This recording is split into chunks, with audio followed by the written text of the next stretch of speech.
You can see that I made the ground connection from the back pins. If we check that diagram, you can use one of the pins labeled GND in the diagram. Pins 4 and 6 are right and left channels.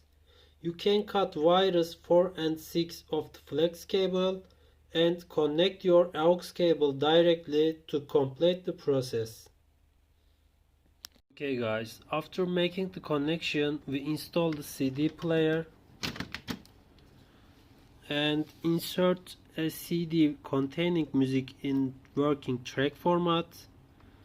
When we turn on the player, we can switch to CD mode, playback and use our aux cable. You can see reading